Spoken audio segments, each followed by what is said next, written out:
د افغان ابدالیانو د سترې او تاریخي اتلولۍ په اړه د ملي لوبغاړو، کرکټ بورډ مسؤلینو او کرکټ خبریالانو غبرګونونه څه دي، په دې ویډیو کې وګورئ او چینل هم سبسکرایب کړئ.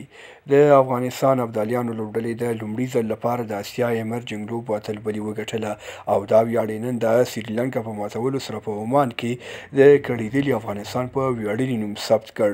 ګلبدین نایب لیکلي دي، په ایمرجنګ ټي 20 سیالیو کې یوه لویه ورځ، دا یو سخت سفر دی، مګر موږ دلته یو او دا زموږ او زموږ د ګران ملت لپاره د هر څه معنا لري.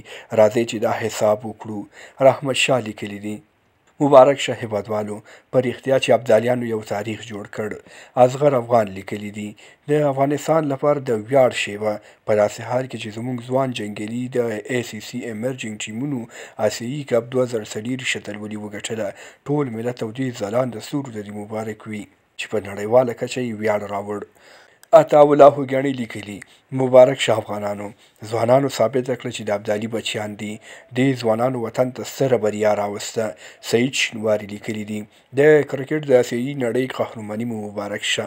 څه عجیبې لوبې، څه استعدادونه، څه ولوله انګیزې سیالۍ، څه د افغان علي کرکټ نندارې وې. د کرکټ د نړۍ نوي تاریخونه به لیکل غواړي. اتلولي له هغوی سره ښایي چې پرې یارځي. موږ د میلیونونه قهرمانیو سره ارزو. له دې وروسته په دې میدانونو یوازې د افغان د اتلولیو نندارې او کیسې ارزښتمنې دي او بس. ابراهیم مومند لیکلی دی: راشئ وګورئ، د اسیا یو بل نوی لومړۍ درجه لوبډله. مبارک شه شازلمیو، تاسې وښوده چې له ټولو غوره یاست.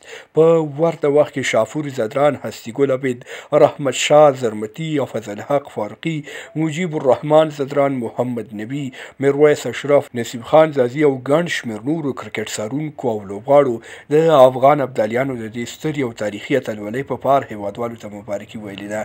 ام نیوز میډیا هم تاسې درنو ته ډېره مبارکي وایي. تر بیا ښې چارې، ښه وختونه، ښه شپه.